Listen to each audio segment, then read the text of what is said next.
Okay, let's get started. So today we are going to discuss about a bit more about distributed systems.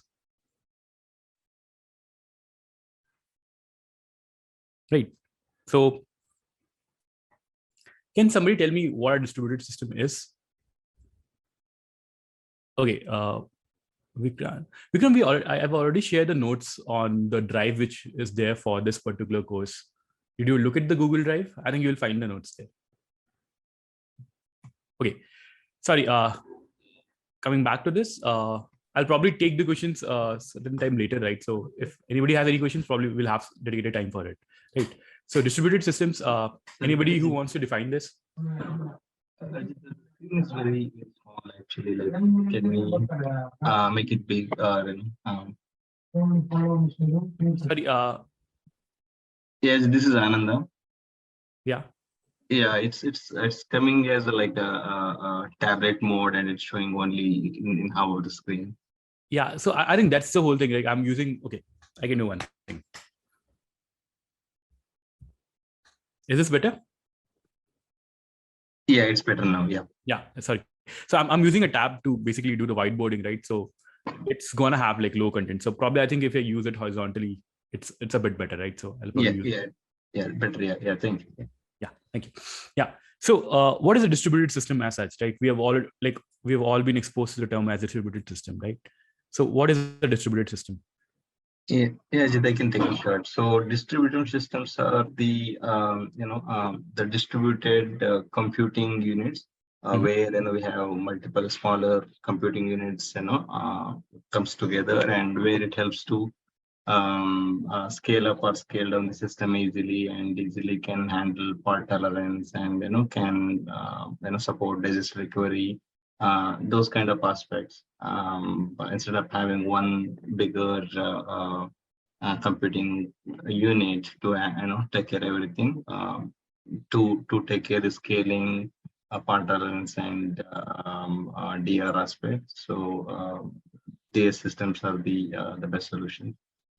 Okay, so if I can rephrase it, you basically mean that if we have multiple computing units, like multiple computing units, not in the same system, but in a different system, probably a different machine altogether. And if we use these distributed computing units in some form to solve a particular task, that's what a distributed system is, more or less, right? Yeah. Okay. Yeah. Okay. I think that's a fair hypothesis, and I think it's quite accurate itself, right? So can somebody give me an example of a distributed system, like any distributed system which you have used, or you think that, I mean, even if you're not used, probably if you know this is a distributed system itself.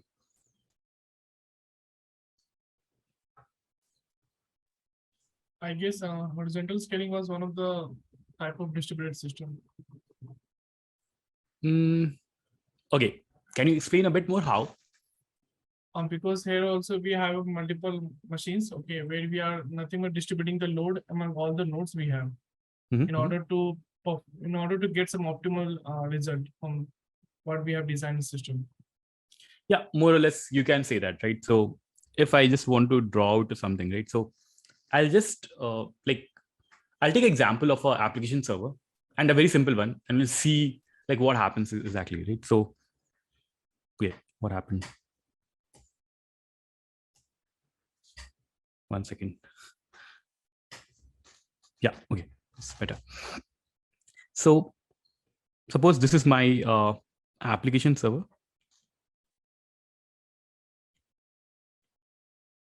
Right. And then this is connected to a database.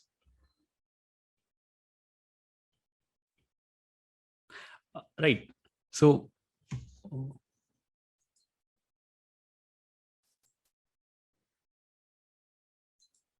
right. So if we look at this, like how, like, and for time being, I'm just considering one machine and one, like, probably the server would be a cluster, which is like more than one nodes or more than one machines. But for timing, just let's consider this as one of this. Okay, sorry. What did I do? Okay.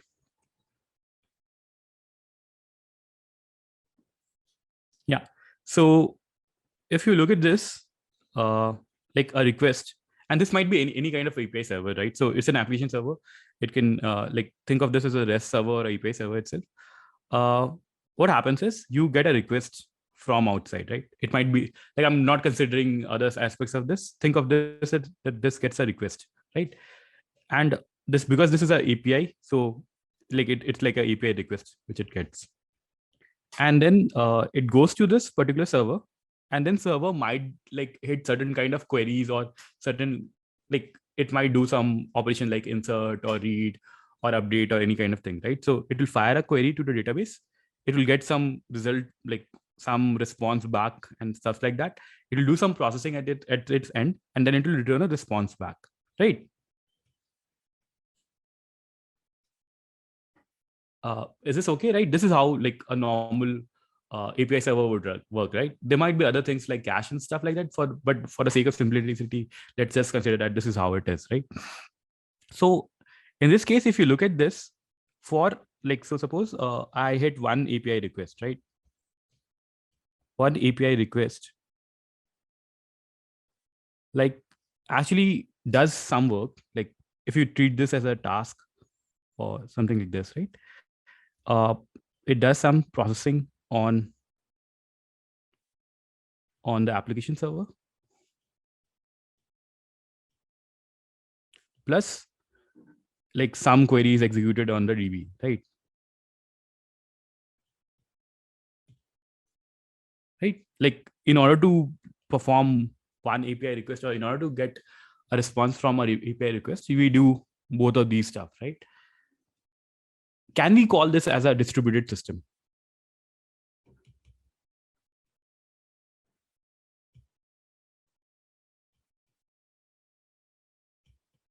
Is this a distributed system?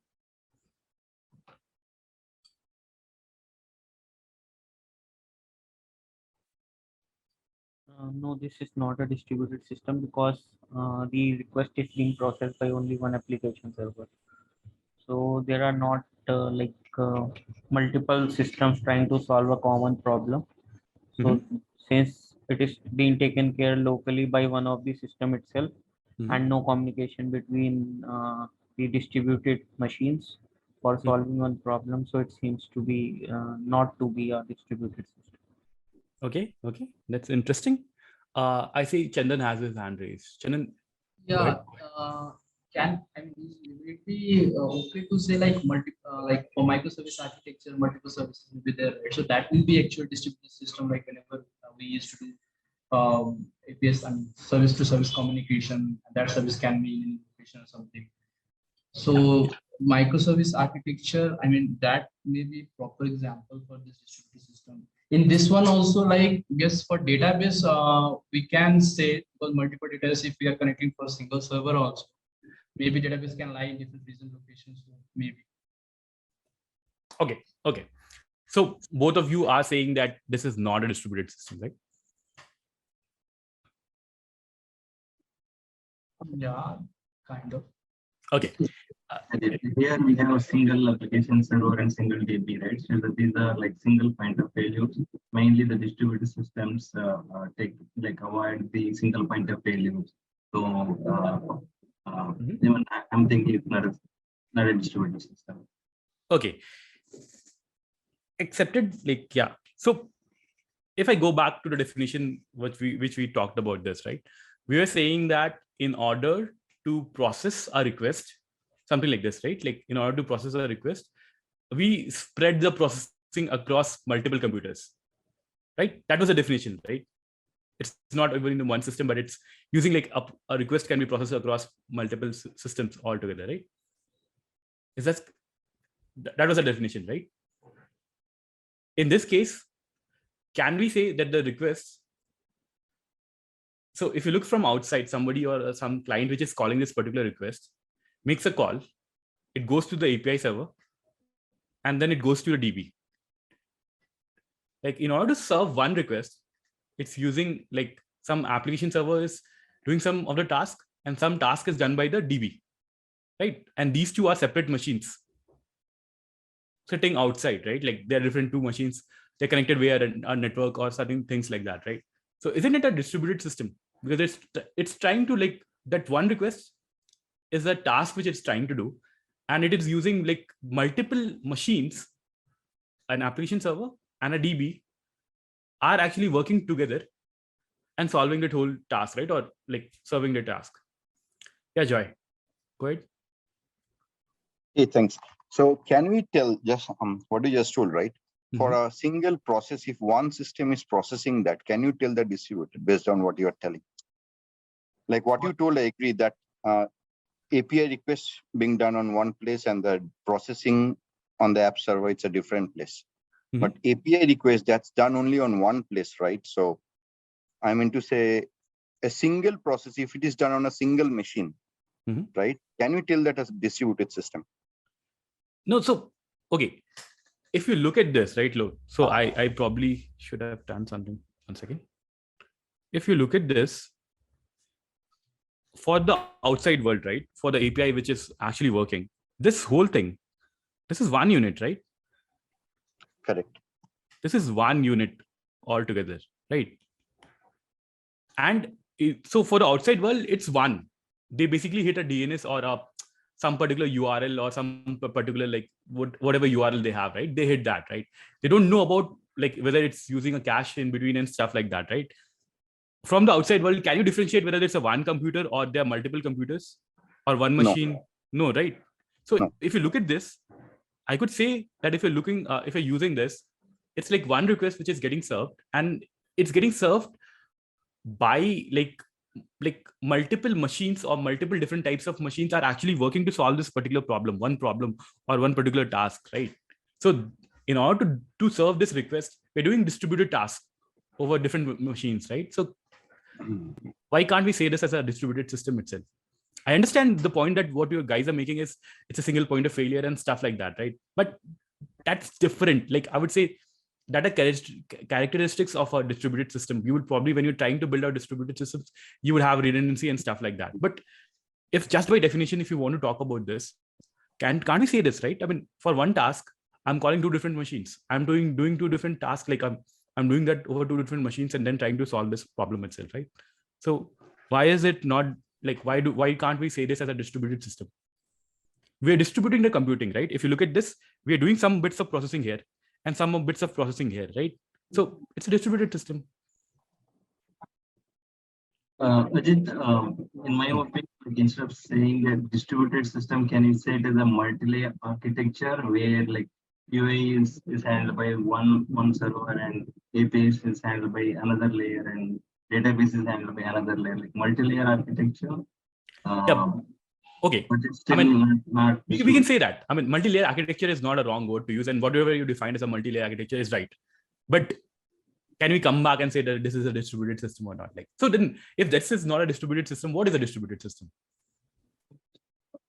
And okay, let me rephrase the question again. Like, why would you not call this as a distributed system? Distributed systems support parallelism, but here it's one system. It's not parallel. It's a sequential operations, right? Interesting. Maybe my understanding is correct, Ajit, but actually I am with Anand. Okay. That's means parallel processing or parallel tasks not happening here. Oh, this is getting more interesting, right? So tell me, so let's try to decode this, right? In this case, can I send in two requests at the same point of time? Yes, we can send. And will this process to both of these at the same time? I believe not. Okay. Why?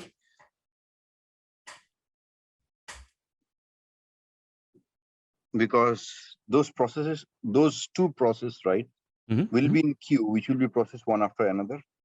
Why would that be the case? If you remember, if we go back to the whole discussion which we had on the first day, where we talked about CPU and cores, right? Correct.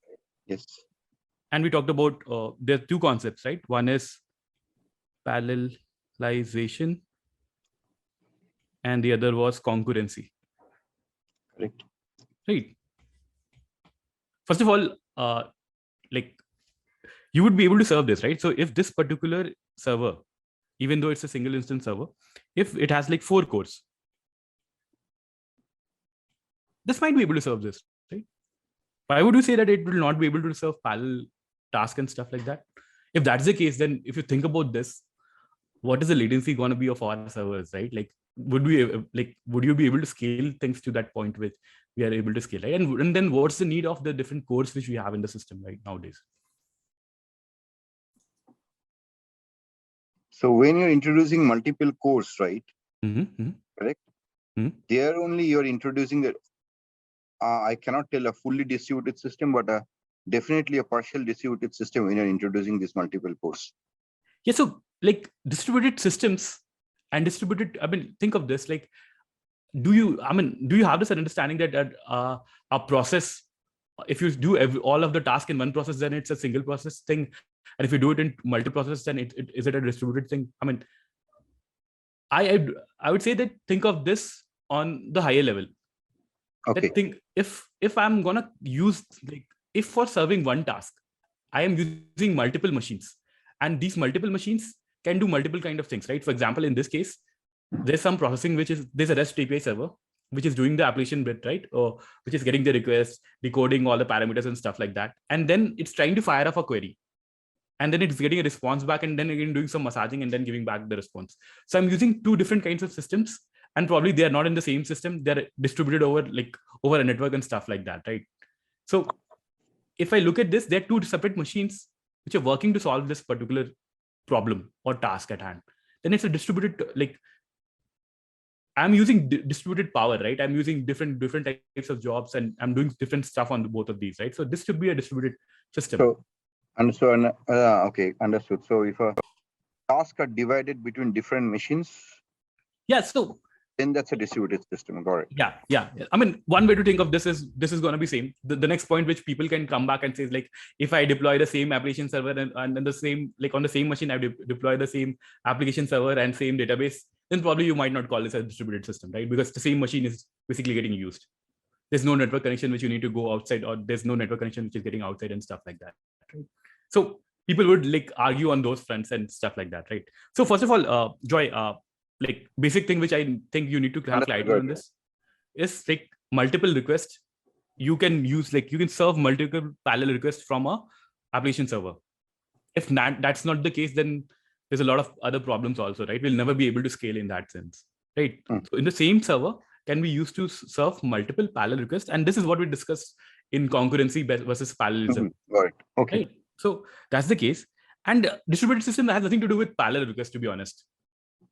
Like, to be very frank, the definition should not, I mean, you should not care about whether you're serving parallel request or not. So even if I'm not being able to do parallel request, it's, if I'm using that particular request is getting served by doing small tasks on small different machines, and aggregate to do the whole thing, then it's a distributed system altogether. Okay. Thanks. Sorry to take your time. Yeah. Okay. Any questions? Any clarification? Somebody has any doubts on this? And we can still, we can talk about this, right? If anybody has any doubts, why are we calling this a distributed system and stuff like that, we can do that.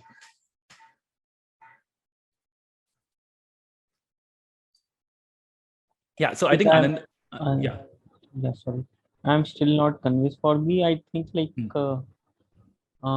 might be for a task, it should be distributed among multiple instances or nodes, and there might be one central unit through which they coordinate and share the resources. Yeah, that's fine. So are you saying that so in this case, if you look at this application server can act as a controller kind of thing, right? Because it's basically doing the orchestration work, where it's calling the DB, is calling the it might have a cache or something like this, then it will call the cache. If there's a queue, it will call the queue and stuff like that, right? But, like, why do you think, so I would also try to understand this, like, why are you saying that it's, like, instead of saying it's a distributed system or not, why would you not say it is as a distributed system, is what I want to know. Even if you do if you're doing orchestration at a central machine itself, the task is not getting accomplished at the central machine. You're doing the orchestration bit, but the processing is done by the separate machine altogether, right?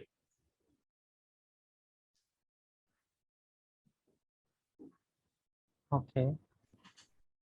And if you're not convinced. Probably let's talk about where you have this, because And I multiple feel, instances of node are not required for the application server for being a distributed system. not really, right? That's redundancy which you want to add on top of a distributed system, right? You what you want to do is you want to say that, okay, so because I know like one machine can go down and stuff like that, I want to add replication on top of this so that it's able to serve. If you look at this, right, now what your definition is something like this, right? I'm assuming there's a load balancer, and we'll discuss this at length later, but the load balancer has multiple instances of this particular server, and they might be connecting to one or more DB instances, right? Something like this, right? Now you are willing to call this as a distributed system, right?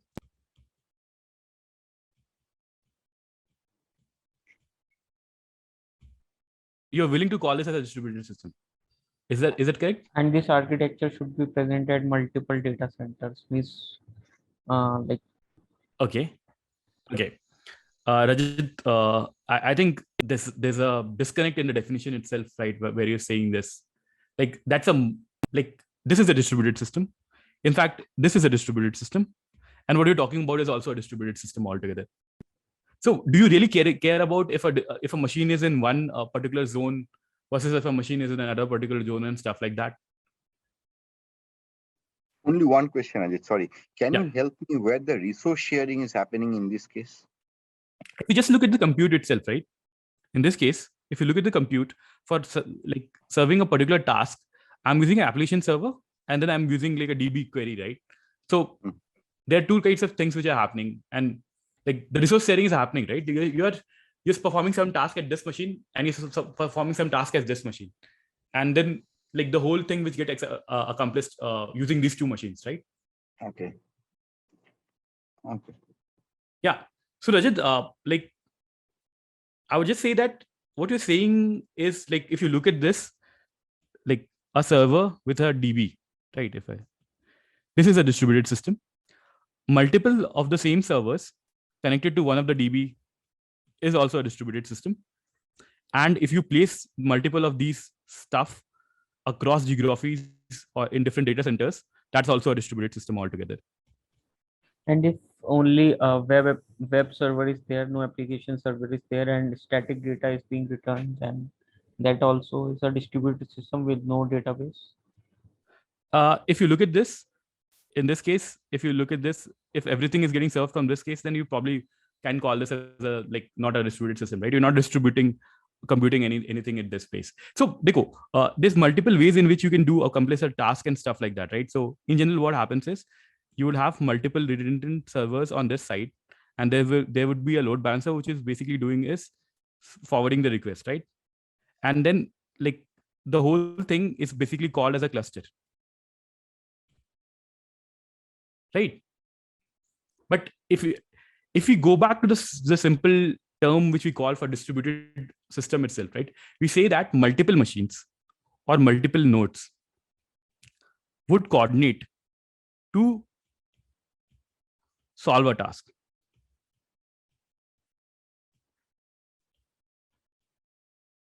Right? Does it anyway say that there needs to be multiple of these, like multiple of the same nodes or something like this?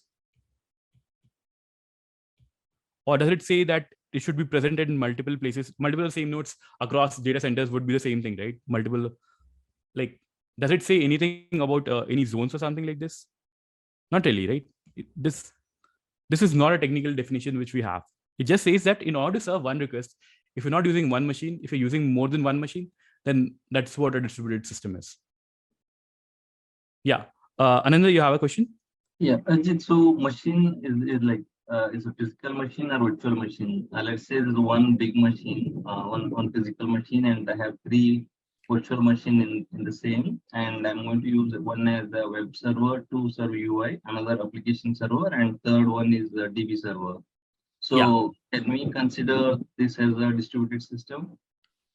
Like this is something which is getting into the technicality bit of it.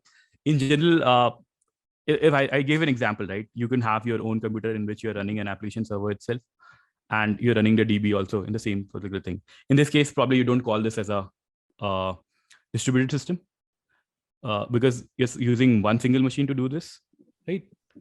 And what you're doing is also this is not connected over a network or over a like a outer network, right? Like this is connected on a local network, or you can do this locally itself, right? So the definition also talks about machines connected over a network. So actually, if you look at this, this is the diagram which you'll find most common diagram. So basically two physical machines connected over a network. Yeah, I mean, most probably you would like VMs are a very special case, right? Because VMs give you the abstraction.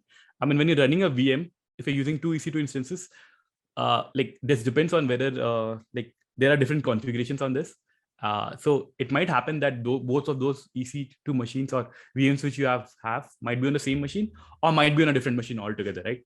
That information is not available to you easily because they want to abstract all that information altogether. Yeah.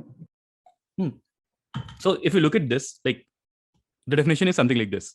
If in order to solve a task, if this is the kind of setup which you are using to solve a particular task, this is a distributed system.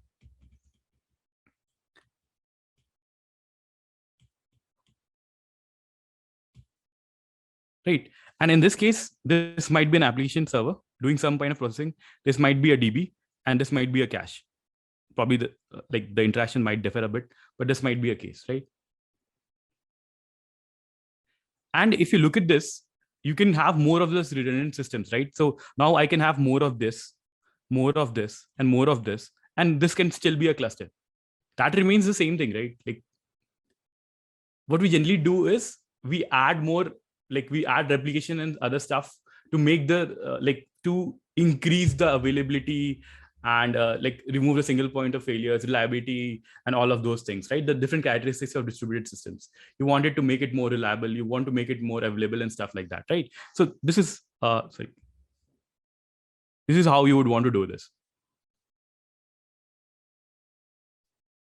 Actually, so application server, this DB server and caching, everything falls under a, single node, the same server. We call it as a distributed system. Is that what you mean? Yeah, so you can call this setup as a distributed system setup, right? This can be one of the clusters or stuff like that, right? So there are, so yeah, so in general, if you talk about how people configure systems and stuff like this, you will not have one system, right? You will not have one machine. Most probably you'll never want to have a single machine for anything, right? There are setups like master slave and things like that in DBs which you do it, but then they have other mechanisms how to, like when this master would go down, how would the next master be selected and stuff like that, right? But in general, what you want to have more than one systems, right? And whenever you have like more than one nodes, for example, this is called as N1, N2, and you can have more of these, right? N3. And generally what do people do is people call this as a cluster, saying all of this is basically like a application server cluster and things like that, right? So that basically means that this from outside world, this is all of these three. Like if you look at this, this seems to be like one, right? I mean, the way it is packaged or the way it is looks from outside is a one thing, right? It is one single unit of things. Is it a single unit of thing? Probably not, right? There are different machines, there are different stuff and things like that. And if you look at this and if you extend this to a place where you combine all of this, like the same logic to this, can we call this to as a like one server or one cluster of some particular server which is doing all the whole task? In this case, you are calling a cluster of application server. In this case, probably you will call it as a microservice, right? A cluster of or a microservice altogether, right? In this case. Okay, so moving on from here, need to cover a few more topics on this, but right. So we'll talk about distributed systems. What are the key characteristics of a distributed system, right? So it is scalability, LITY. Sorry, 1 second. I got the spelling all wrong.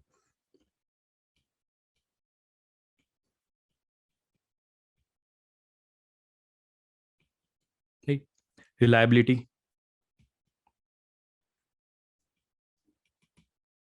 availability,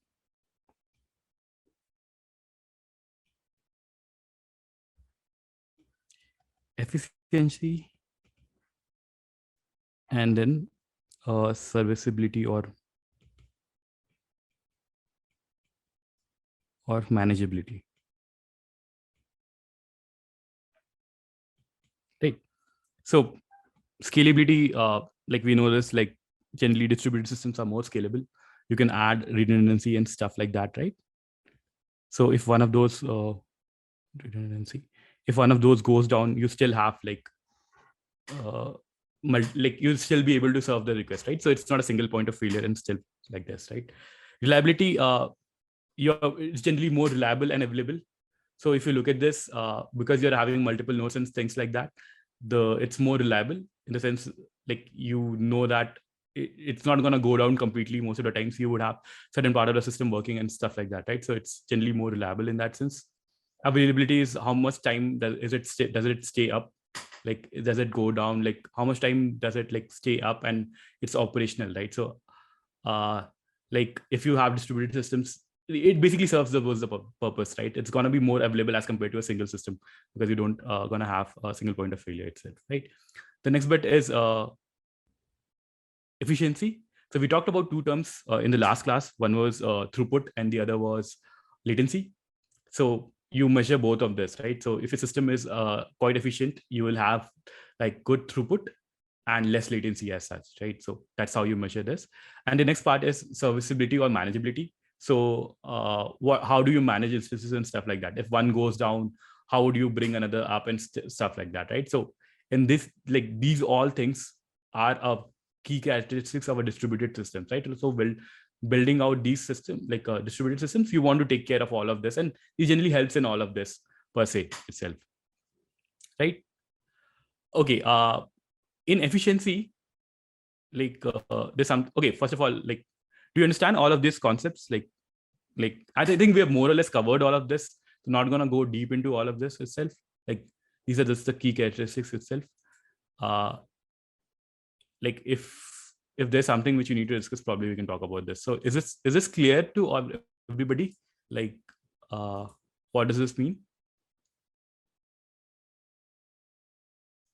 We've already discussed this, while explaining all the distributed system itself, right? We've talked about all of these properties itself, so not going to go deep into this. I think we've covered this already.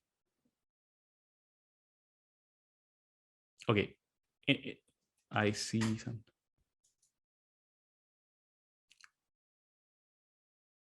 Yeah.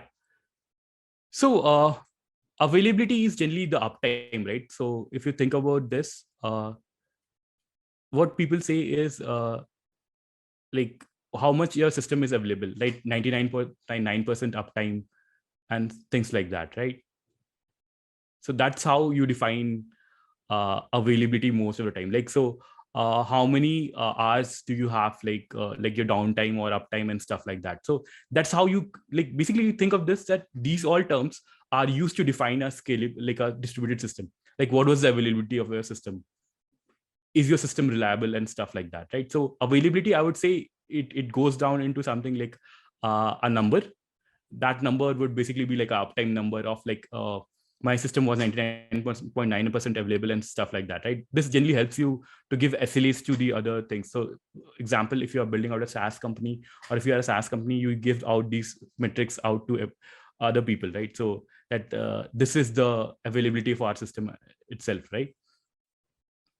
And I would say reliability is if you see the availability over time, right? So if your system is already working for like 1 year or something like this, and you said that, okay, our system is very reliable because it has only gone down only this many times, or it has stopped functioning only this many times and stuff like that, right? So I would say reliability is availability over time, considering a full range of possibility, like full range of different things which can happen, right? So availability is basically like you can think of availability as uptime, like how much time was it like up and was able to perform and things like this. Reliability is over time. How did your system perform? Like how much time it will went down and stuff like that, right? So I would say somewhat correlated, but that's the most like basic meaning of these things. Okay. Now coming back to the scalability, right? One thing which I think people should understand this, and because this is a common thing which I've seen people missing out, right? So like 1 second, just getting locked too many times. Yeah. So there's something called as performance problem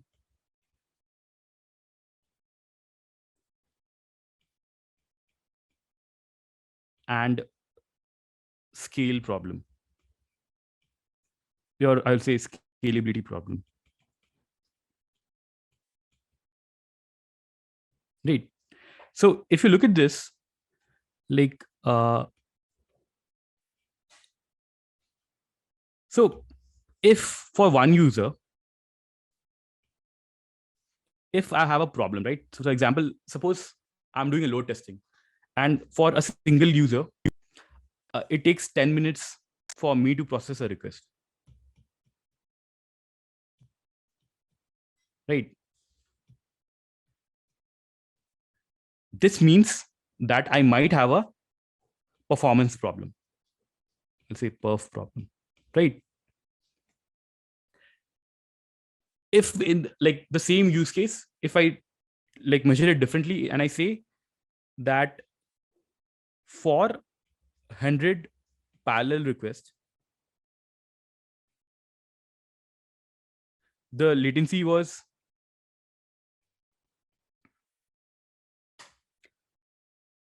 say 100 milliseconds. But after that, like for 10,000 parallel requests, if the latency is 1000 milliseconds, then I can call this as a scale problem or a scalability problem, right? So this is a basic difference between a performance problem and a scale problem.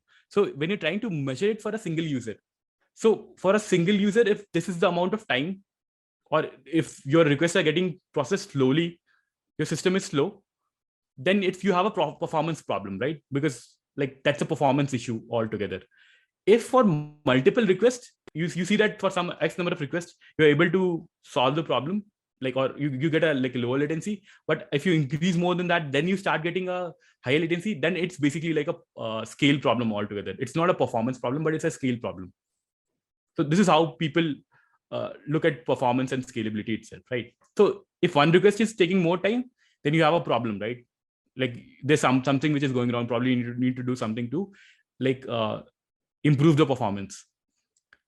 If for one user it's working fine, but for 1,000 parallel users or 1,000 parallel requests you have a problem, then you have a scale problem. It's not a performance problem itself, it's a scale problem. It means that your resources are getting consumed while you're trying to do thousands of these particular tasks itself.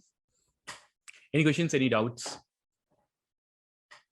Difference between scaling problem or scale issue versus a performance issue. Is this clear?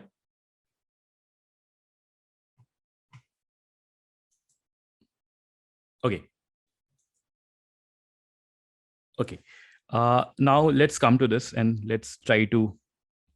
I just one question. So even though our application is scaling well, like is able to handle millions of requests, but each request are taking more time than expected, then it's a performance issue, right? Like it need to be handled separately.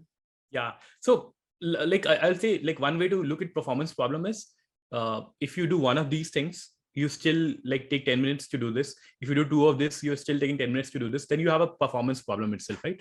More or less, it's going to take that like it will always take that amount of time to process one request or more than one request.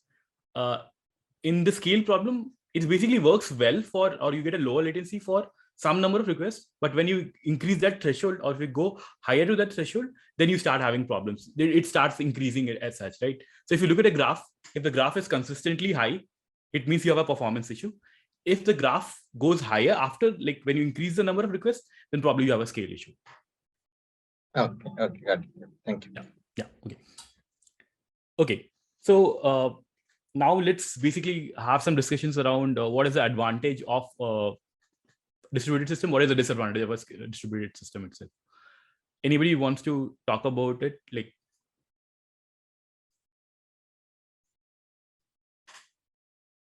in general, whatever characteristics we discussed, right? Distributed systems does a good job of like implementing those characteristics, right? So your system is going to be generally more scalable. You can maintain it better, right? Like if you can add more nodes and like increase the scale and all of those things, so it's more easily to maintain. If one thing goes down, you just need to just remove it from the load balancer, and even the load balancers are smart enough to do all of those things and stuff like that, right? So it becomes more easy to do it. you can like your efficiency is going to improve over time and stuff like that. Yeah, Joy. Yeah, hey, sorry, Ajit, just one question. For example, in distributed systems, right? Maybe multiple servers or multiple processors, right? How exactly it works? Whether it will wait for means one processor to complete its capacity, then go to the next one? Okay. Okay, I think I got a question, but I'll just clarify this. So if are you saying this, that if I have multiple machines running, Correct. All the requests will go to only one machine first, and Yeah, when correct. Whether that machine's capacity will be done, then it will be, then the next machine will be in place like that. Whether it works like that or no, yeah, it generally does not work like that. So I'll tell you how it is, and like I think I'll have to talk about the load balance itself, right? it's it will work the load balancer thing. All yeah. right, okay. So if you think about this, these are the machines, and these are the same. We're running the same code on these machines, right? And now what happens is this load balancer will get multiple requests. You said like R1, R2, R3, and R4, right? And what it can do is, I'm just taking an example of a round robin algorithm. Probably they might, like, there are a lot of different algorithms which the load balancers will do. So one request will go to this machine. So R1 will go to this, R2 goes to this, R3 goes to this, and then again, R4 goes to this, right? This is the way it can do this. And it's not like they will have to wait around and stuff like that. I mean, they can send out multiple requests and stuff like this, right? And that logic will be there in the load balancer, right? Yes. The load balancer does category they're dividing it. Yes. You can configure a lot of different things. You can do a lot of custom things on this top. But yeah, mostly the logic is on this part itself. Okay. So I think, Jai, to your question, so let's say S1, S2, S3 are serving the request, and like the CPU usage, went over 80% in all three servers. In that case, maybe auto scaling, if you said, in that case, we are going to add S4, and that S4 will be added to load balancer, and load balancer will start to distribute equally to all 4 servers. Then then the CPU usage will come down for all 3, and some amount will go to S4. In auto scaling, yeah, there is the case here. Yes. Yeah, got it, Ananda and Ajit. So the main question and the main reason I asked this question, right? Because we sometimes face the issues that we have 3 machines in the load balancer, right? One means in one of the machines, sometimes the CPU becomes really high, and the other 2 systems are they're in normal limit. So that's the reason I asked. So that logic needs to be checked in the load balancer you're telling, right? Yeah, so there might be different reasons for that, why that might happen. It might be that there's a hardware failure happening, or the hardware is slowed down for some reason, or there might be just some OS issue and things like that, right? So okay, got it. Okay. Yeah, so there are multiple reasons why that might happen, but those kinds of things can happen. But in general, I think probably Ananda covered the auto scaling bit, in which there are multiple ways in which you can do auto scaling, right? So one way is to do by using CPU, like usage, right? You say that if all of my servers start using more than 50% or 60% of CPU usage, or X amount of memory, then auto scale, like bring in 2 more new machines and things like that. Okay. Like there might be different reasons. Some people would want to do it based on connections, saying that if there's more than 100 connections to all of my servers, then I need to spin up more servers, because depending on what the nature of your system is, right? So if you're using a chat system, probably your CPU usage might not get high, but like your number of connections might get high, right? So in those cases, you probably need to scale based on connections rather than based on CPU usage and stuff like that. Okay. Thank you. Thanks. Okay. Yeah, got it, right? So coming back to the question, advantages and disadvantages of a distributed system. Okay, so I think the advantages would be all the characteristics which you have discussed, right? So it's more scalable, it's more easy to maintain, the availability will increase and stuff like that, right? So those kinds of bits are already there.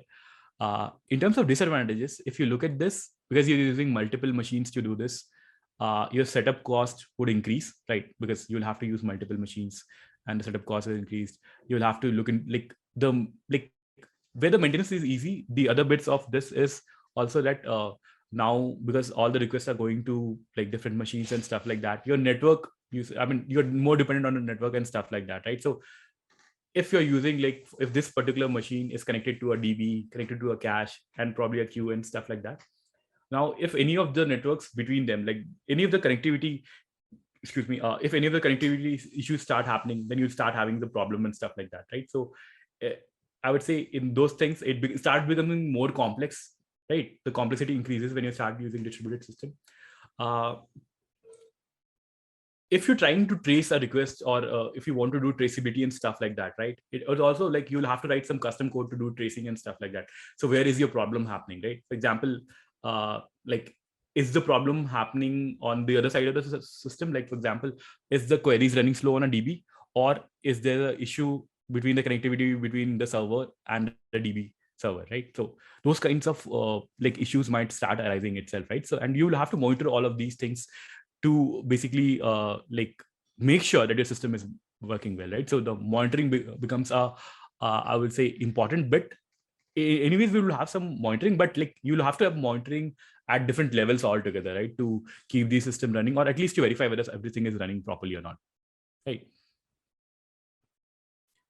And when you start using distributed systems, you will also want to have some kind of security built on your thing, right? So depending on how your setup is, if it's a private network and stuff like that, then probably it's okay to not do a few of those things. But if you look at this, probably you would have to do some kind of server to server authentication and stuff like that, right? Just to make sure that somebody who's authorized is only using, authenticated and authorized is only using these particular resources as such.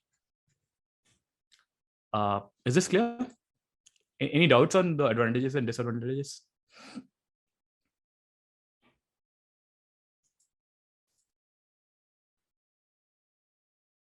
Yeah. One more issue, which I'll just touch on a bit, not go deep into this, is something which is a clock issue or a clock skew issue. So think about this, that multiple instances of the same server, or you have redundant instances of the same server running, right? And each of these servers would basically have a local time and stuff like that, right? They maintain their own time and stuff like that. Like, if you look at this, a lot of time, the system time is used to set a few of these date time values and stuff like that.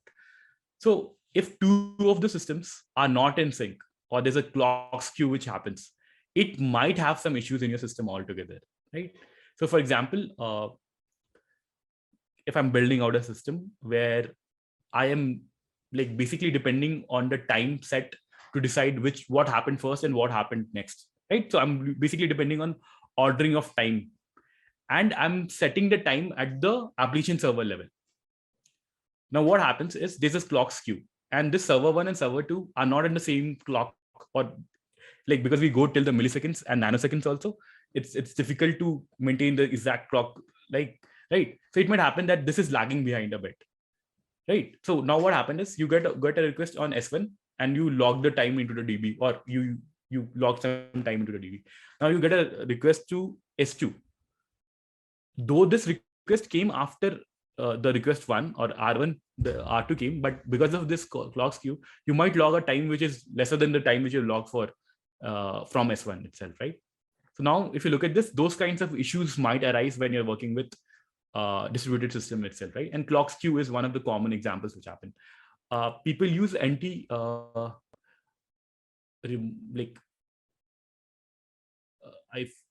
there's a like, basically you sync your time to an external server itself.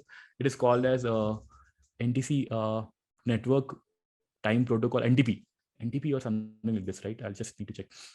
But in general, what people do is people try to sync their system time with a remote machine or something like this, but still the clock skews are possible because it happens over a frequency of time. So the clock skews can happen in between those kinds of things, right? So you might still land up into these situations as such, right? So you need to be careful about how to do all of these things. And sometimes it might just happen, like these kinds of issues happen on like distributed systems itself. So is this clear? Whether there can be a data loss while coordinating between the nodes? It can be, right? Like you're trying to sync stuff from here and there. It might Right. be. Depending on how your system is, probably you can have a data loss and stuff like that, right? When you're trying to sync data, or suppose if you want to add redundancy to your servers and you basically sync states among all of these systems, DBs generally do that, right? So you might get here and there, and you might have a data loss and stuff like that, right? That's possible. Okay. Any questions on this? Ajit, I have one quick question about this clock issue you are mentioning. So you are saying if we scale these application servers into multiple servers, okay, then there might be some problems when they print the logs into application servers log, right? Because they might be hosted in some other different regions. Yeah. So in general, it's not about regions or something like this. I mean, it might be because of this, but if you think about this, they're two different machines, right? Their clocks need to be always in sync and sync to the level of nanoseconds. Otherwise, you might see some different, like some odd behavior, right? So let's take in, like, let me go back to the example and probably explain this in a better way. So suppose this is S1 and this is S2, right? These are two servers and these two run the same code, right? And then I have a load balancer in somewhere. And then I have a DB setup, right? So this is a DB. Assume that this is only one DB and we're connecting to this, right? So now a request comes in, there's R1, and this is coming at time T1. And there's another request R2, which is coming at time T2, right? So this request goes to R1, goes there. And based on the time which the system had, right? We put in some system, like we use the system time to basically set time for this particular, like think of this as a event, right? So we use this system time to put the created at time for this particular event, and we log this into the DB. Now for T2, we again do the same thing, but in this case, what happens is it was running a bit slow. So it was basically lagging behind in 10 seconds lag it was having, or it was not showing the exact time as expected. And so these two are out of sync by 10 seconds. Now this might happen that because T2 minus T1 was less than 10 seconds, right? This might happen that when you're logging this event, it might get like this particular R2 and R1, this time, right? The time which is logged by request R2 is lesser than the time which was logged by R1, right? So this kind of issues might happen because of clock skew. Okay. Okay. Got it. Just yeah. Go ahead. One thing. So this might happen if the servers running out of sync on something like that. Yeah, right?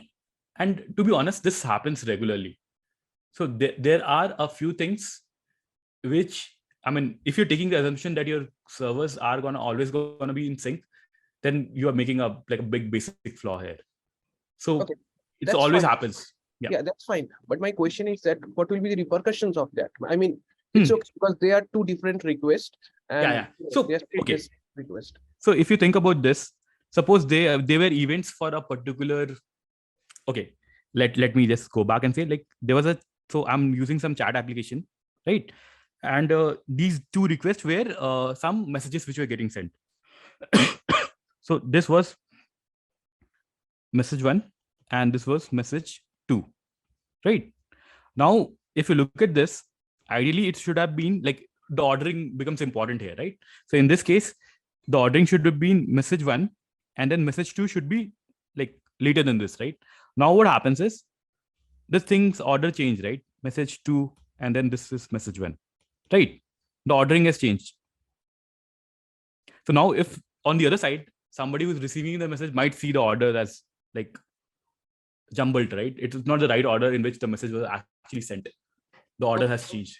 But in case of chatting or in this kind of application, we don't follow this statelets thing, right? We follow a dedicated channeling between two. Yeah, I mean that depends, right? How your implementation is. Okay. Or I mean, I'm just giving an example. I'm just giving a random example, but you can think of other places where you will have this problem, right?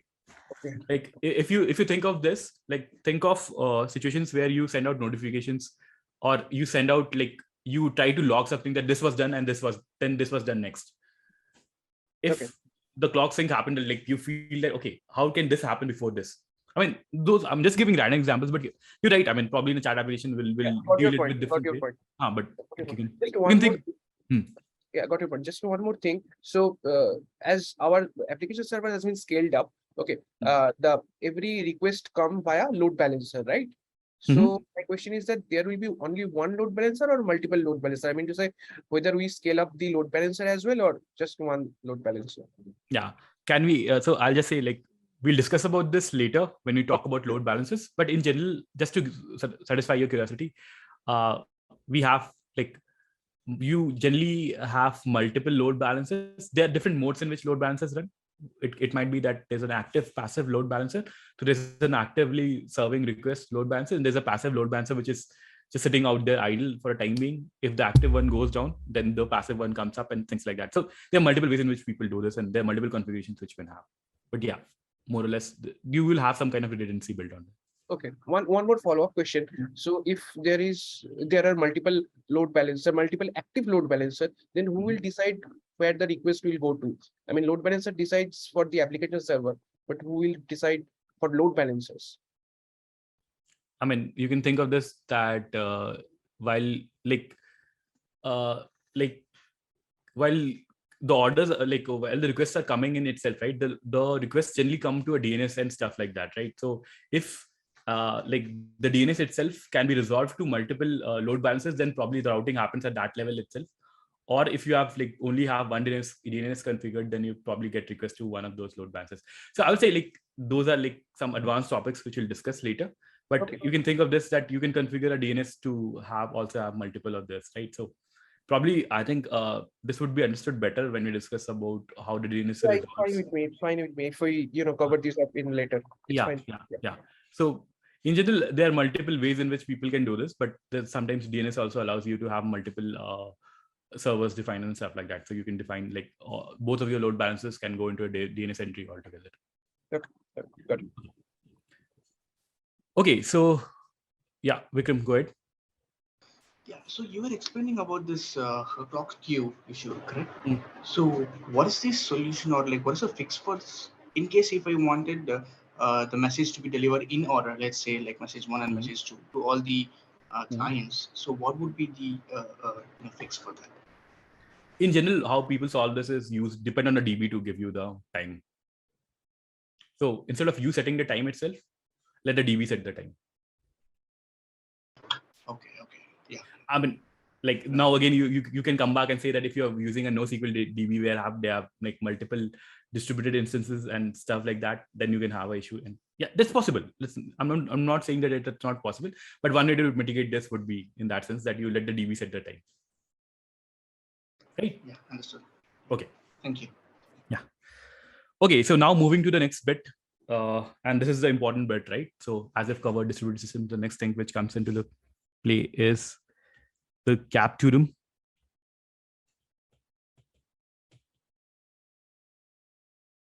Right.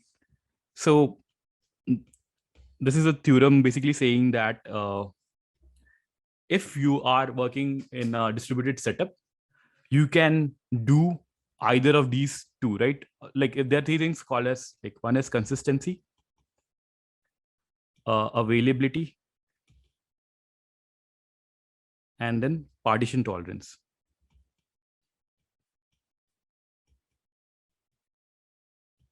Right. And this theorem says that out of these three, you can only you can guarantee two, and you'll have to take a trade-off on one.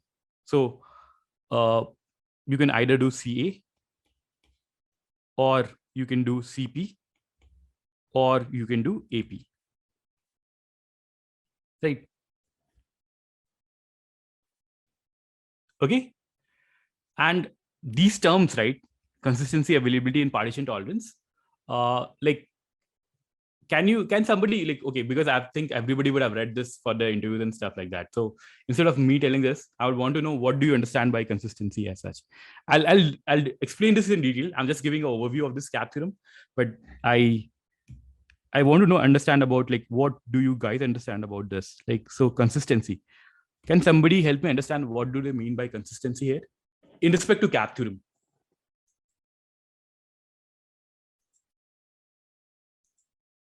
What is the C in consistency? Is it related to transactions before the transaction, if the amount is $100 and let's say $5 is transferred from A to B, then the total amount before and after remains the same.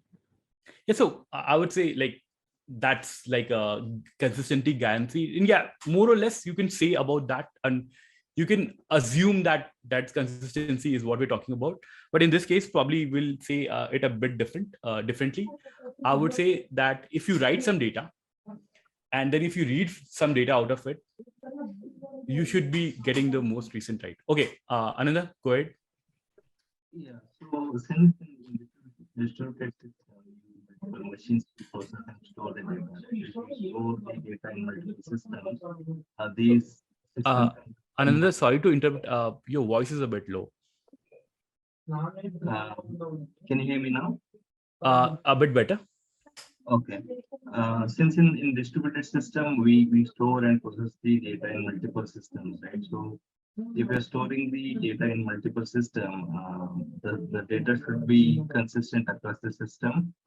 Because if you are serving the data from multiple systems, if the data is not consistent, there's a high chance you for the same request you serve the different response. So that is the concept. Yeah, exactly.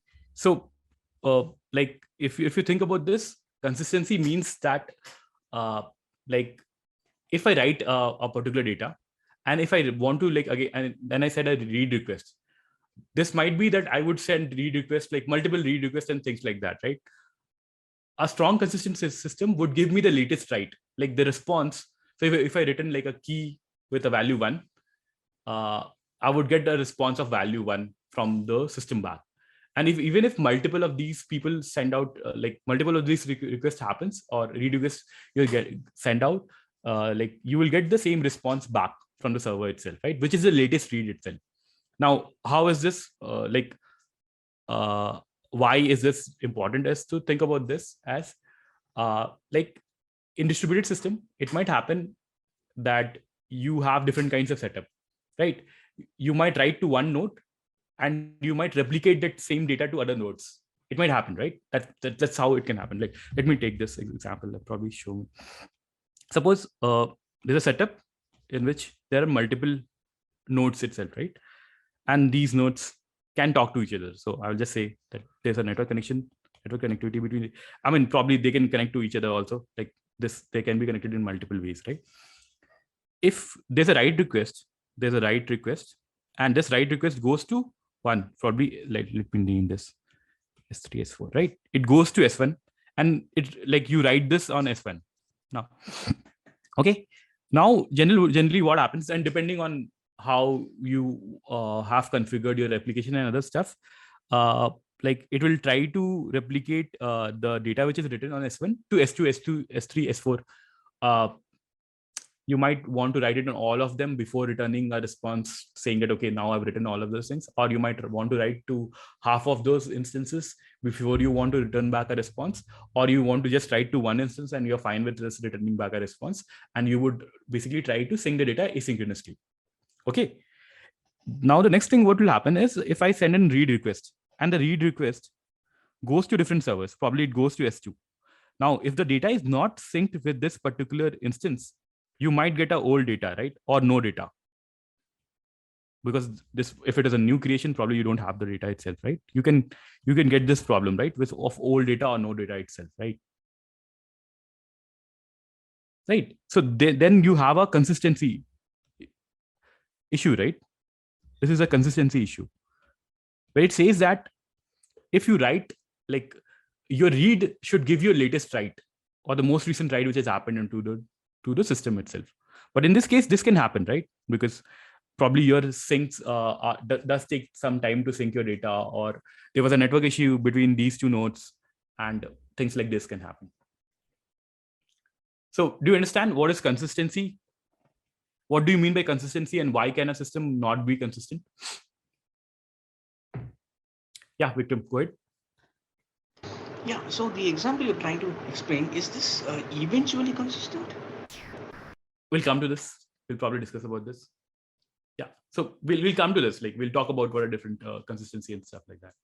First, let's understand like what is the consistency like, right? What is consistency actually means? That if you write something to that system, or a distributed system. And if you want to read back from the system, if you get the same data or whatever data which you've written, if you get the same data, then you are like, you can claim to be consistently or strongly consistent, right? So now, okay, first of all, is this clear? Why would a distributed system not be consistent or strongly consistent?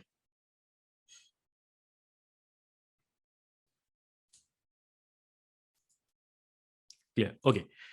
Now, in consistency, like there can be three models in consistency, right? So you can think of this as strongly consistent or strong consistency. Let me call this strong consistency.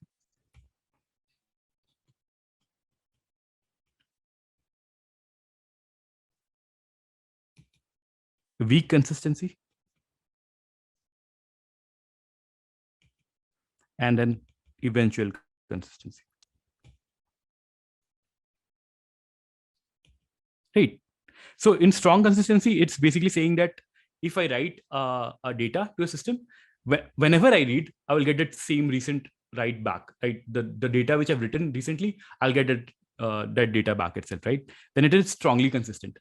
Weak, we'll come to weak later. Like eventual consistency is this particular setup, right?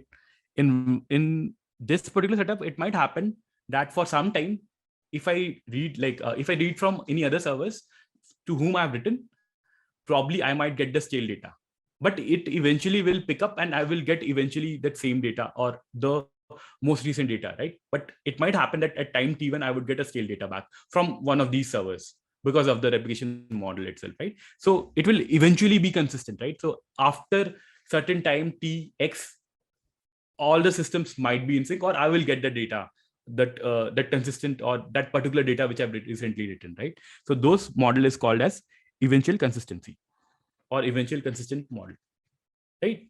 And then there's something called as weak consistency, which basically means that there are systems where you don't need to be you don't need guarantees as such, right? And you are okay with losing some form of data or not, the system's not being in sync and stuff like that. If you look at like some examples where weak consistency might be okay, if you think about live streaming kind of a thing, right? If you're watching some event live, what you're concerned about, like, is the live or the real-time data itself, right? You're not much concerned about like any old data and stuff like that. So if at any point of time you lose some data, you are okay with this. Or live streaming works in that way, right? Like there's some issues, probably you'll miss out on some time, and then the reconnection happens and you'll start getting the latest data or the most recent data from it, right? So those kinds of systems might be considered as weakly consistent systems as such, where they will send you the latest data itself or the real-time data, and you're not concerned about anything which is missed out and stuff like that, right? So these are the models which we generally use for consistency. Just to like talk about this, most of the SQL databases or RDBMS would be strongly consistent because of ACID properties. We'll discuss ACID properties when we when we're talking about databases, but in most cases, those would be a strongly consistent system. Eventual consistency systems would be NoSQL databases. Like a lot of these NoSQL databases would be eventual consistency. Weak consistency systems would be VoIP calls and probably live streaming scenarios and stuff like that. Okay. Any questions on this? Can you explain about eventual consistency and NoSQL? Yeah, so NoSQL we'll deal with later. Eventual consistency basically means that if you go back to this example, right? The same example which I had, right? So at time t0, I write some data to S1, right? And now what happens is we're trying to sync this data to the other servers, right? We're trying to sync this data to S2, S3, S4. But it might happen that at time 1, I send in a read request.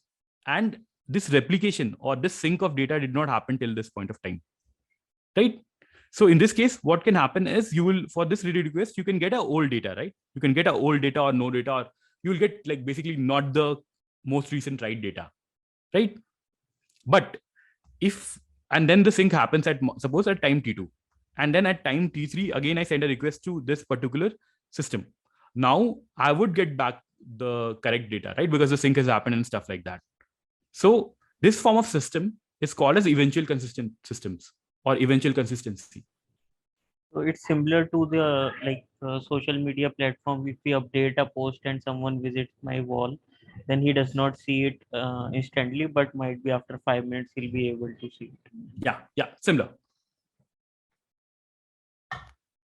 And most of the NoSQLs would have this, right? Because so we'll probably discuss about this when you're talking about more about databases, why this happens and how people mitigate this and stuff like that. But yeah, like this is how it will work mostly.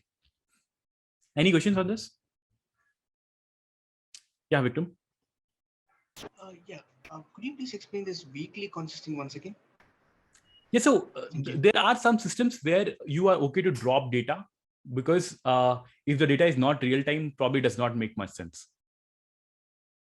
Like, don't think about databases in this case, right? Because probably databases would not be a right example for this, right? Databases mostly would fit in something like a eventual consistency or like a strong consistency kind of a model. But think of other systems, right? Like when you're talking on phone, right? If I'm talking to you, I'm getting data like things, right? If certain things happens and like if certain data is dropped, you don't like you do not replay the same thing most of the time, right? If certain connection or something happens, the data gets lost in the middle, and then you'll start getting like the data from that particular time or in the real time itself, right? So certain places where you are okay to like take a hit on the data side, right? Or you're not really concerned about data which is lost and stuff like that. It's like more or less seems to be like a weak consistency and kind of a thing.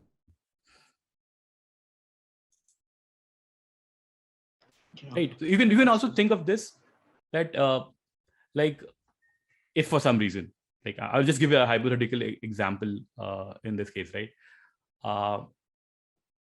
And I mean, I don't know why would somebody design a system like this, but think of this, that you have a distributed system kind of a setup, but you don't sync the data to all the servers. So you only write to one system, and you like the data remains in the one system and is not synced to any other system itself. In that kind of a case, if you have that kind of setup, you can call this as a weak consistent setup itself. But I don't know why would somebody have this, right? But in other forms of use cases, if you think about voice over IP, video chat, real-time video, like video games and stuff like that, even if you lose some data in between and stuff like that, right? Like that's going to be fine, right? When you're writing some data or reading some data, if you lose something here and there, it's going to be fine most of the time, right? So you can think of those examples as weakly consistency. But yeah, in general, you would not design systems like that. Is this okay? Yeah, understood. Okay. Thank you. Yeah. Okay. So is consistency clear? What is consistency?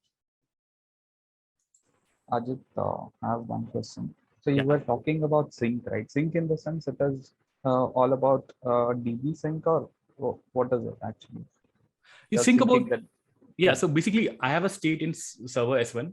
I want to write that state to S2 and S3 or S4. How many servers which I have, right? That is what sync is.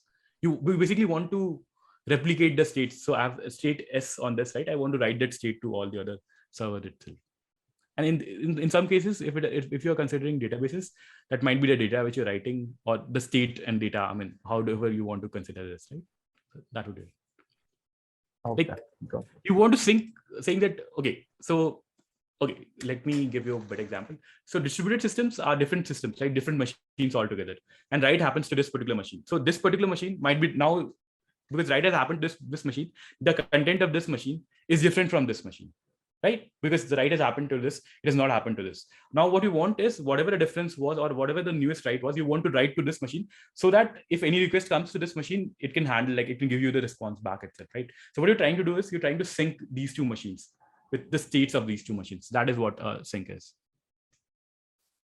Got it. Thank you. Okay. Guys, yeah. And how this happens, like how two databases, more than one database are getting synced? How this happens, you can think of this like they would basically, so these databases or these nodes of databases would connect to each other, right, over a network. So if I know that there are, like, I am one of the nodes in a cluster, and I know there are 10 different nodes. What I can do is, at this point of time, if I receive a write, I could sync writes to these particular nodes, saying that, okay, write this data to node N1, N2, N3, N4, N5, something like this, right? So this is how sync would happen. You can think of this as like in a similar way, how multiple instances are connected with the load balancer. In a similar way, there is some architecture for the database as well. Yeah. They are connected somehow. Yeah. So I mean, they have network in between, and then they can use like I mean, a very bad example would be that if they use something like a REST protocol to do all of those things.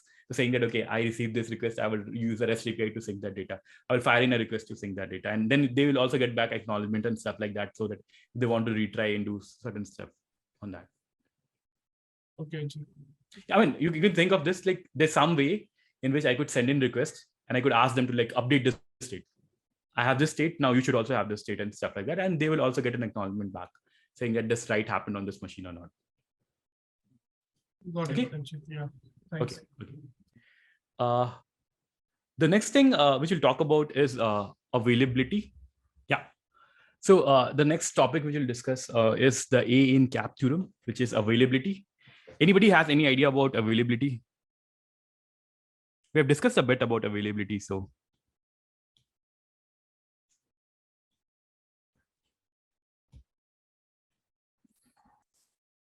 Whenever the data access is available. Yeah. So you can think of this as available system is one system in which if you send out a request, you'll get back a response, right?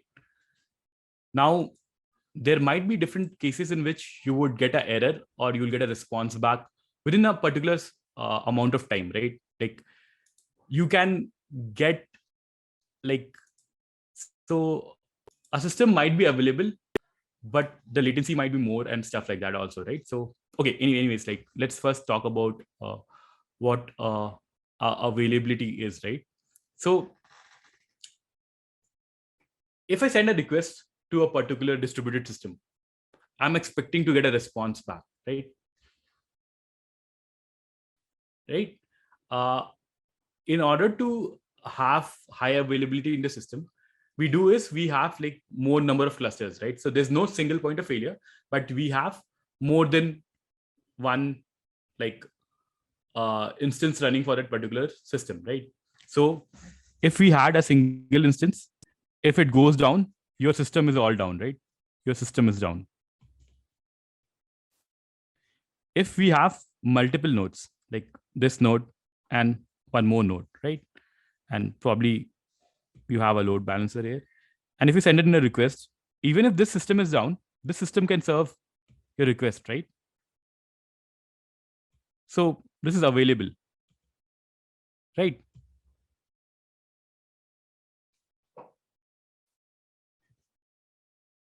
Is this clear?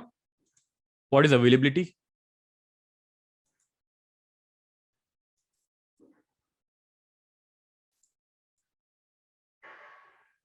Okay.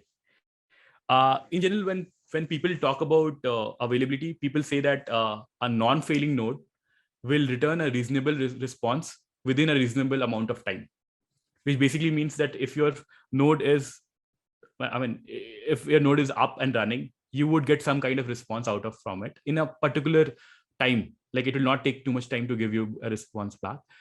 And it will give you a response like which would be like a reasonable response, right? So you might get some errors, but errors are fine. Like if you like the errors might be like application level error instead of a system level error and stuff like that, right? So it basically means that if a system is highly available, a non-failing node would always return you a reasonable response in a reasonable amount of time. Okay, right? So in order to have latency, or in order to have availability built into your system, there are two types of patterns which we like use to support high availability as such, right? A system is highly available if it never goes down, or if the chances of it going down is really less, right? So in general, we use two availability patterns to basically say there are two availability patterns which we have for high availability, right? For HA. One is called as failover pattern. And the other is called as redundancy, or like probably replication is the right word.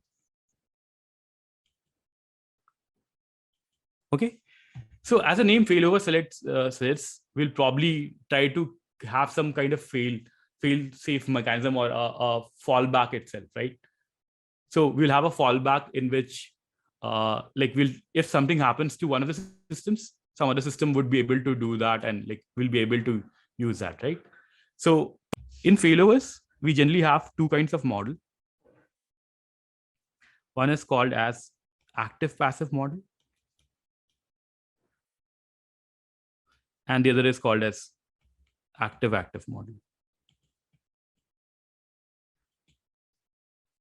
Right. So in active passive model, what happens is you can think of this in this form. Let me just write active. There's an active system. This is, let me call it as A, and there's a passive system, which is P. And probably you can think of this as they are connected over a network. And this active system is basically the one who's serving the request for a time being. And the passive is getting synced with all the, like active is syncing all the states with passive, right? So more or less this is happening. If anything happens to the system, if the active system goes down, the passive system would replace it, or it will be the one who's going to be like now become the active. So if this goes down, this is promoted to active.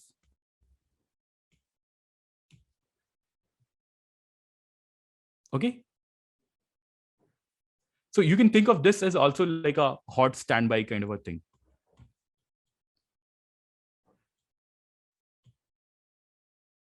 Sorry, I'm gonna just give it a draw.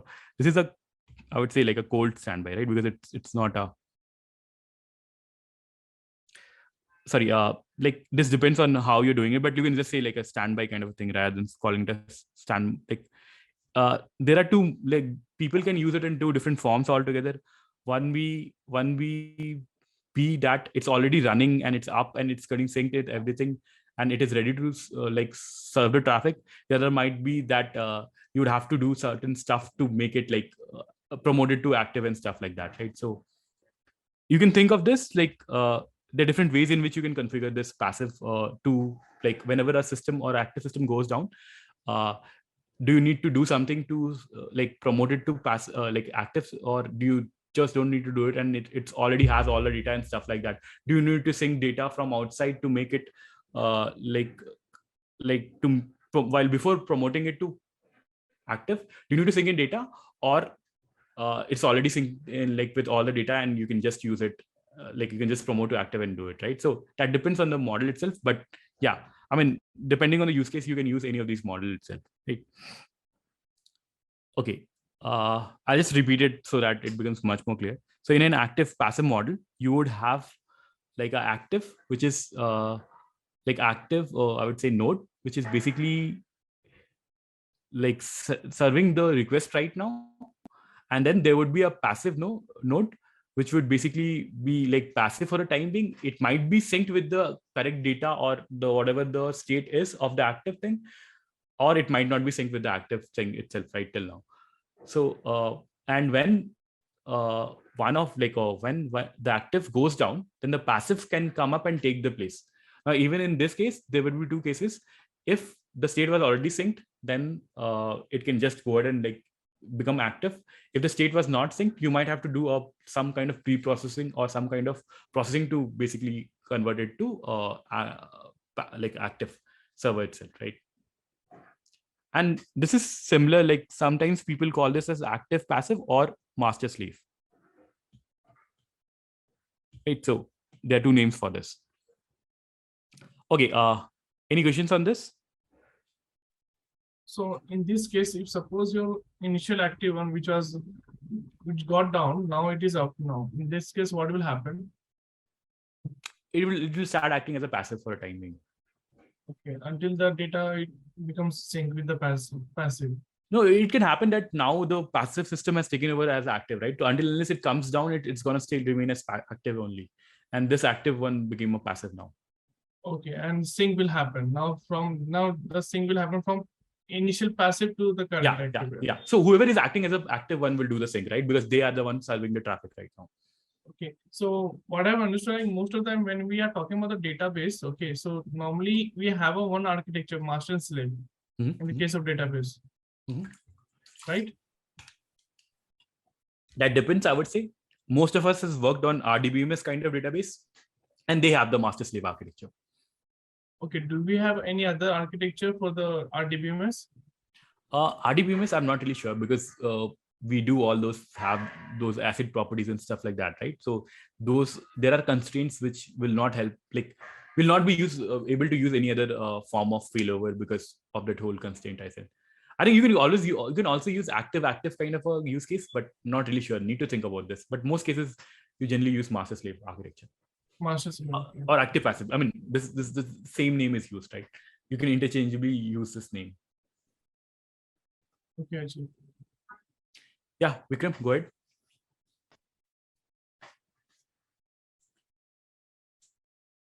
Yeah, Vikram, you have your hands raised. Oh, sorry, I was speaking on mute. Sorry.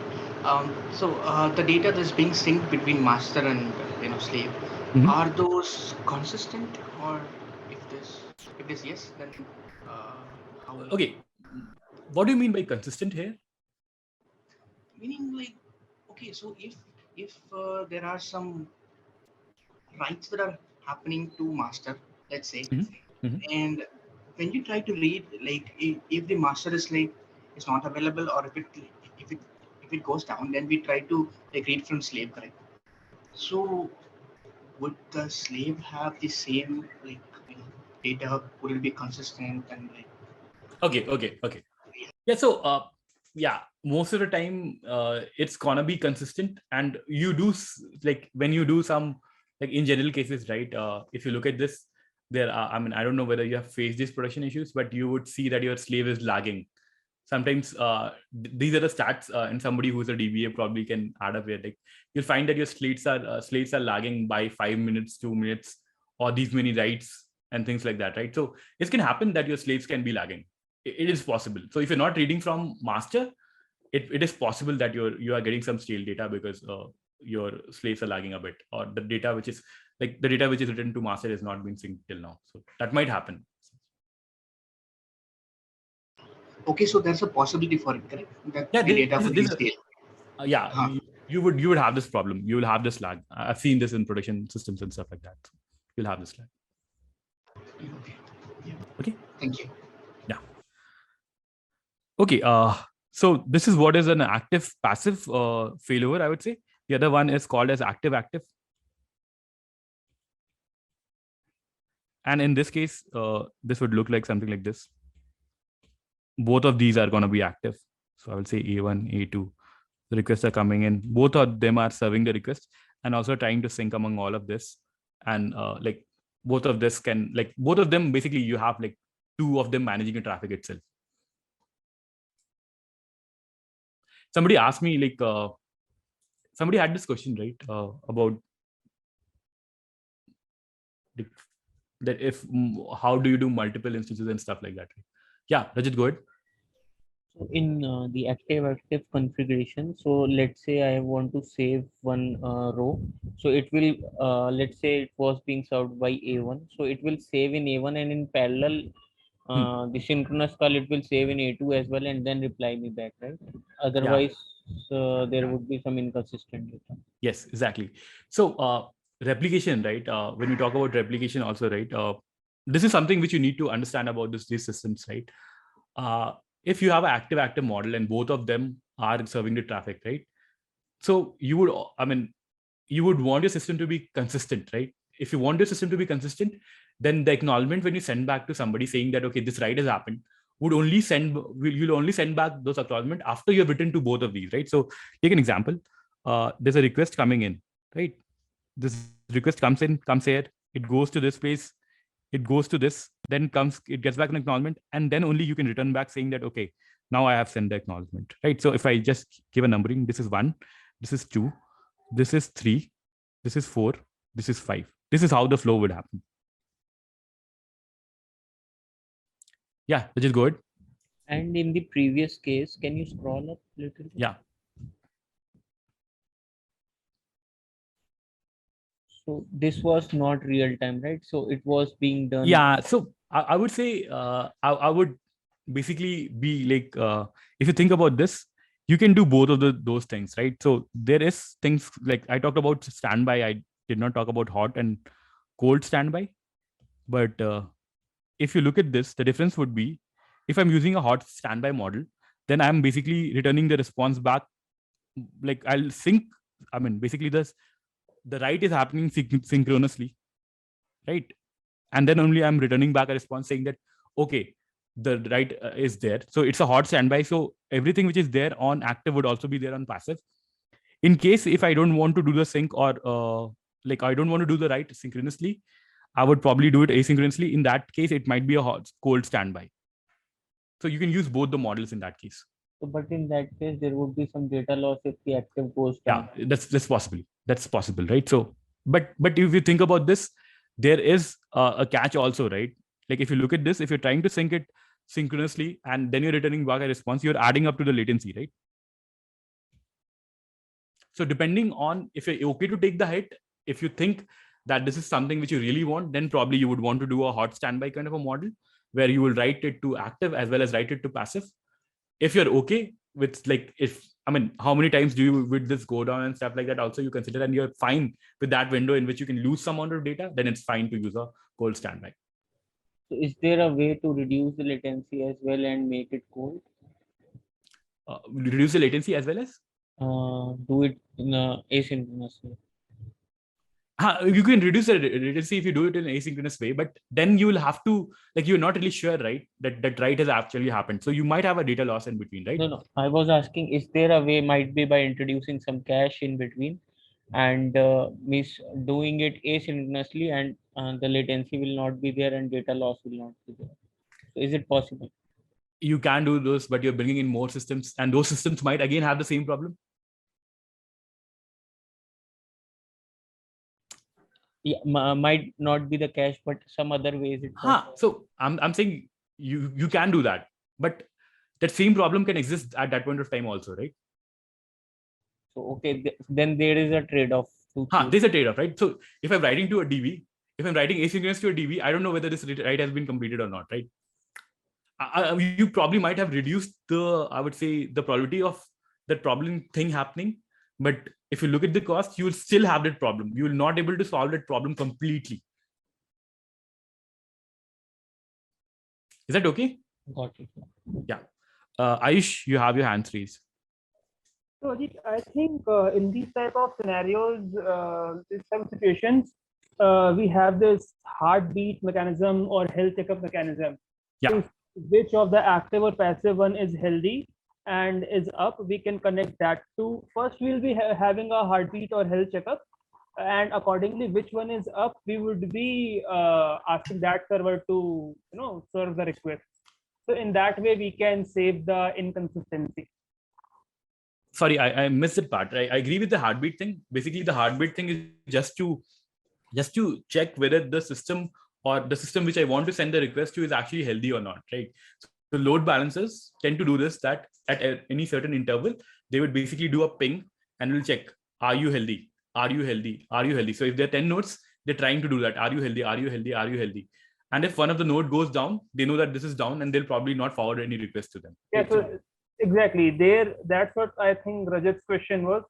So if to save the data loss or to like, someone asked this, right? If to save the data loss or to save some kind of inconsistency, what we can do. So this type of mechanisms come into play at that point of time, right?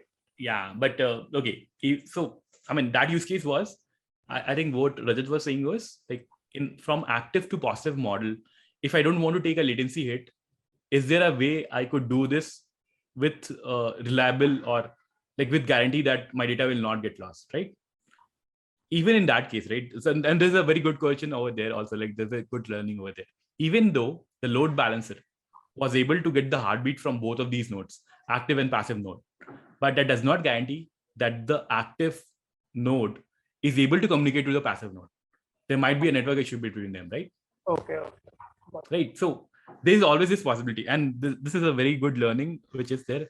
Like, though we say in CAP theorem and probably just diverting a bit because we are reached to the point where I think we can talk about this. We say that we can do two of these, right? We can do this, or we can do this and this, right? So we can do CA, we can do AP, or we can do CP, right? But one of the fallacies of distributed system is that networks are not reliable. Like I mean, the fallacies is that we think that network is reliable, but it's never reliable. Networks are not reliable, right? So you would always have to take care of this partition tolerance. So you never have a system like this. This is not practical. People say this is not practical, right? This is not practical in the sense. So you can only have two kinds of system, which is available and partition tolerant, or consistent and partition tolerant. And we speak about this. We'll talk about this.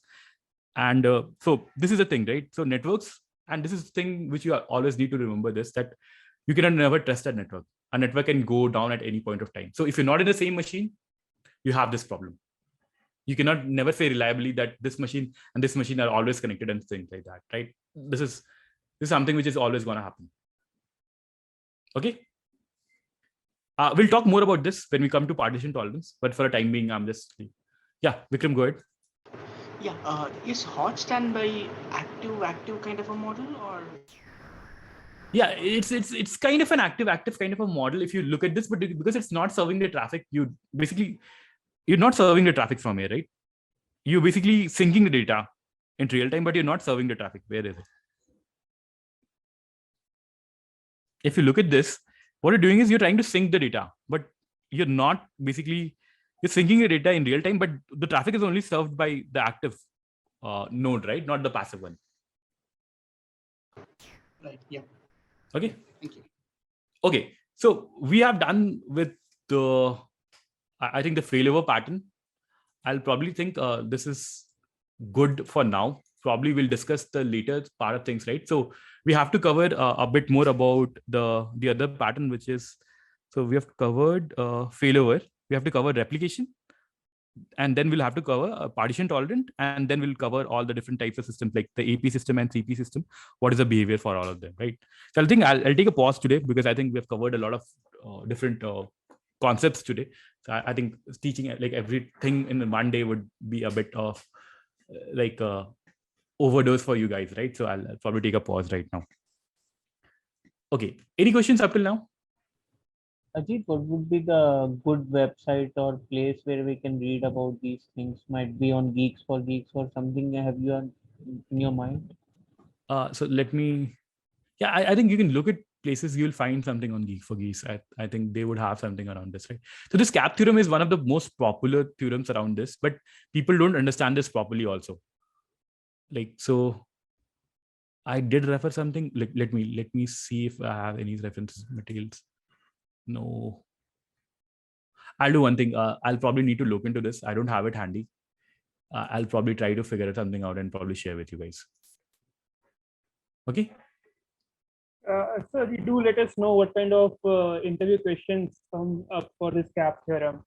Yeah, so I would say this is gonna be a part of most of the interviewers. Like if I would have taken an interview and somebody would suggest me something, I would go ahead and ask them like, can you do all of these things and stuff like that. So probably like I would say if somebody asks you directly about like, do you know about CAP theorem and talk about CAP theorem, I would be surprised, but because I think that would be too straightforward to ask this question. But when you're doing something like a HLD problem, or you're designing some, excuse me, if you're designing some particular system, then probably I would slowly put this in and I'll say like, okay, so is this a single point of failure? Then you'll say no. I'll use a replication, or yeah, there are multiple nodes here. Then I would ask them like what kind of multiple nodes do you have? Like, is it a failover kind of a pattern, or is it a replication kind of a pattern? And like you can get into those kinds of questions here, where you'll ask them what kind of model it is, and you can even ask them, why did you use this model?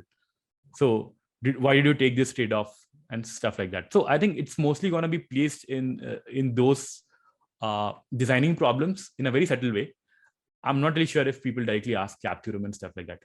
You'll get into those discussions from certain places else, right? Like when you try to talk about failover, or when you talk about scalability, and when you talk about, okay, I'll do this to increase the availability and stuff like that, then people would ask you all those kinds of questions, right? Or if you think about this, somebody says like, I will use a NoSQL, right? At some places, then the interviewer might ask it like, what happens if there's a data loss? Or if you're trying to build some transactional systems, right? Or some finance-based system, then somebody can say like, what happens if you're using this NoSQL DP? You would end up with a situation where you can have eventual consistency and stuff like that, right? So you need to understand about those things, I would say. It's hard to like get into this directly, but like whenever you choose any database or choose any failover pattern or any replication pattern, these questions might come in.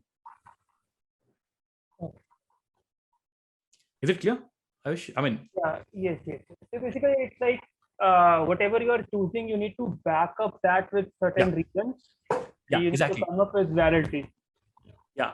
So in the most of these cases, right, when you're trying to suggest some database or some particular thing, right, like, okay, I'll use this DB, I'll use that DB and stuff like that, you would have to think about all of this, I would say. At least not about the partition tolerant thing, like the P we are saying, right, we cannot build systems which would be partition tolerant resistant always, right? So we'll have to always account for this, right?